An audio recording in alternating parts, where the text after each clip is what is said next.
Each of us here today has experienced a hardship in our lives, some seemingly impossible thing to overcome. Maybe you've lost a job, a home, a spouse, or even a child. And this loss changes you forever, right? Well, from my experience of losing part of who I am, I know how we react is a choice. And my choice is to not let my disability define me. It was March 6, 1998, my freshman year of high school. I'm at the top of my game, successful basketball player, on student council, and find myself riding in the back seat of a car with 4 of my girlfriends. And just a short distance from home, the driver swerved and crashed into a tree. The next thing I remember is waking up in a hospital room, my parents standing by the side of my bed, thrilled that after 7 days in a coma, I'm finally awake. And then they told me what had happened. All the other girls in the car were okay, but I had a traumatic brain injury. I remember immediately touching the top of my head and feeling a clump of big brown spikes standing straight up like needles on a Christmas tree. My mom handed me a mirror, and my worst high school nightmare had come true. My hair was messed up. My mom calmed me down and let me know that the ER had to shave part of my head in order to monitor the pressure in my brain. As a 14-year-old, I was super bummed, but also relieved that after what they explained was such a serious accident, all that had changed was my hair. I had no idea what was brewing inside. During my TBI rehabilitation, TBI short for traumatic brain injury, I met with my speech pathologist. She asked me to sing Twinkle, Twinkle, Little Star, but I couldn't think of the words. She held up a pen and asked me, "Meg, what's this?" I stared blankly at her, my heart racing. I knew what it was, but just couldn't get the words out of my mouth. She pointed to a 10-piece rainbow puzzle and asked me to put it together, and I couldn't do it, any of it. And I worked for days and weeks and months, and I fought hard to recover, but I quickly learned that it wasn't just a piece of hair that was missing. I was more damaged on the inside than on the out, something that's always been difficult for people to understand. I remember going in to get my physical before basketball my sophomore year of high school. I was so ready to just get right back in the game. But then the doctor broke the news. No more basketball, Meg, ever. Because of the risk of another head injury, you just can't. I started crying. I worked so hard my whole life to play basketball. And the doctor placed his hand on mine and he said, "You know what, Meg? You're really lucky to even be here. If you saw what I saw, you would know that your chance of survival was slim, but you made it." So instead of basketball, I ran with the cross-country team. Instead of can't, I tried to focus on can.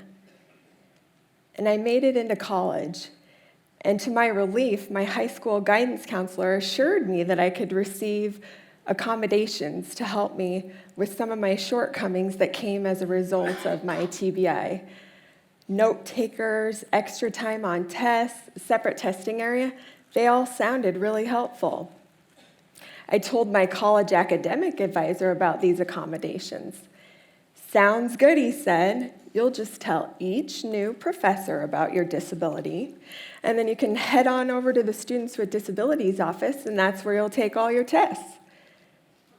Students with Disabilities office? Was I disabled? Am I disabled? He looked up and he said, "Well, I read here in your file, Meg, that you had a TBI in 1998. It says here that due to your TBI, you have trouble with short-term memory, recall, multitasking. Sound right?"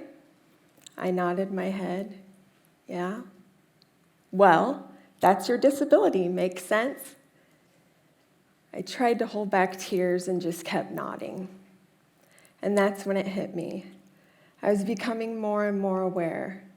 even though I so wanted that TBI to go away and stay behind me in high school, it was here to stay.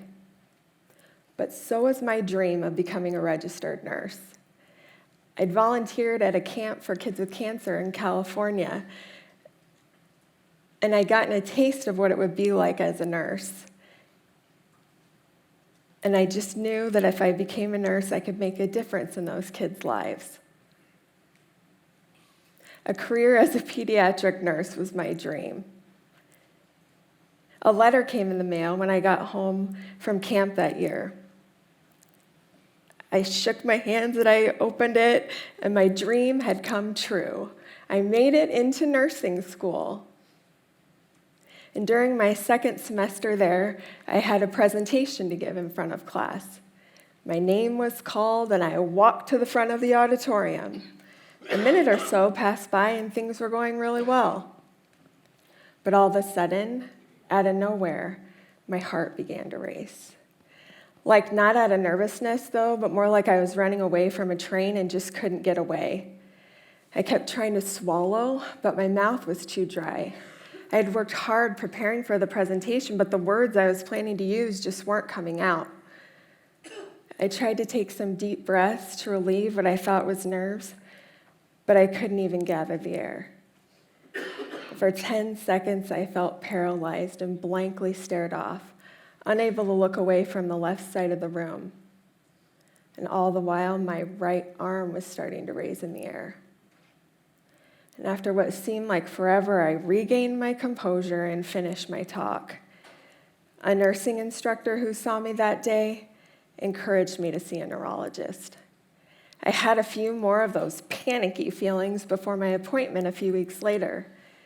And the doctor explained to me that those blank staring spells I was describing were actually complex partial seizures, and that since I had already had more than 2, I had epilepsy. He said it so casually, "So, Meg, you have epilepsy." I had only heard about seizures on TV, didn't know anyone else who had epilepsy, and had no idea that just a 10-second staring spell could cause such trauma. But believe me, it could. I was immediately put on a seizure medication. I'd never really been on a daily medication before, so it was kind of tough to get used to at first. I was tired more often, but attributed it to nursing school. Between the long hours of clinicals, homework, lack of sleep, my seizures continued. I was constantly thinking, when am I going to have my next one? Oh God, who's going to see it? I had to slow down my nursing and start 3 additional seizure medications, about 20 pills a day. Their side effects alone were making school days more and more difficult. But I refused to give up. With my accommodations and assistance from amazing teachers, I graduated, became a registered nurse, and started my first job in pediatrics. But instead of carrying out my dream of taking care of patients, I was laying down in the break room after a seizure, dizzy, exhausted, embarrassed. I tried to look positive on the outside, but on the inside, I was losing my confidence and my self-esteem. It was like my breaking point. I was hopeless. I knew that I had to do something about it. And then my doctor told me I had another option, brain surgery.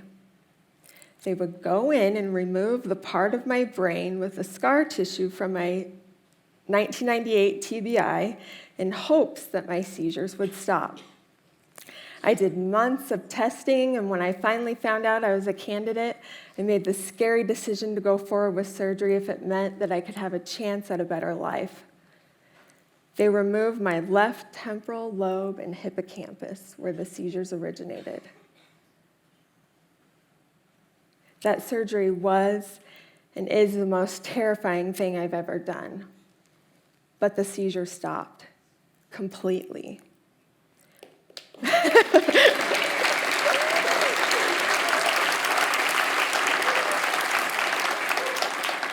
My memory loss, however, was here to stay.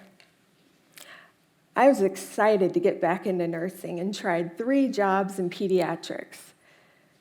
But during each one, I was confronted by a supervisor. They asked if I had trouble remembering and said that patients and fellow employees were noticing. "You just can't handle this, Meg," they told me. Again, I was devastated. This time, I wasn't just telling college professors in private about my disability. This time, I had to tell employers. And I lost all 3 of those jobs due to the lasting effects of my traumatic brain injury and epilepsy. And I found a lot of shame and embarrassment in having a disability.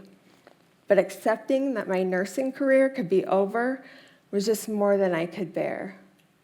I knew that there had to be a way that I could still use my knowledge and my experience and my passion to help others. And then I remembered that experience I had as a counselor at the Camp for Kids with Cancer in California.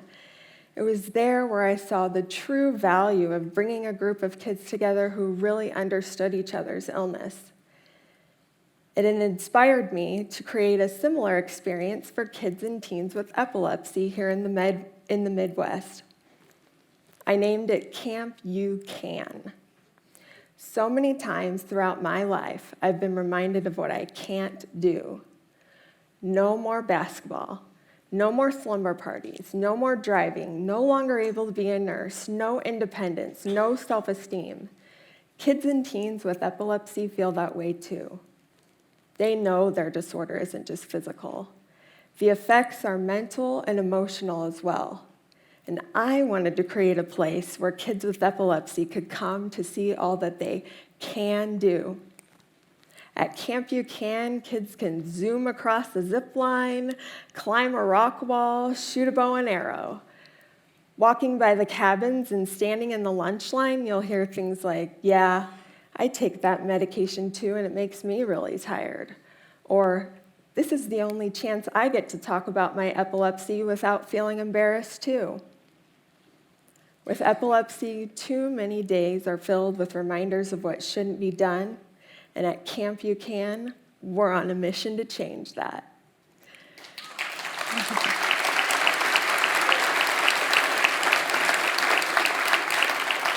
And now, Camp You Can has grown into the Midwest You Can Foundation, so that we can work not only with kids, but adults like myself with epilepsy, to combat our challenges through empowerment, celebrating all the amazing things that we can do as well. You need to know that even here today, it's been a struggle for me to say the word disability in regard to myself. But I know that my disability does not define me, for it has helped me to create, connect, and change in others' lives. It is because of my disability that Camp You Can even exists. From a fateful afternoon car ride to a camp that can impact a child's life forever, my own tragedy has turned into a story of triumph for others. Am I not forgetting this talk? It's a story of triumph for me. Thank you.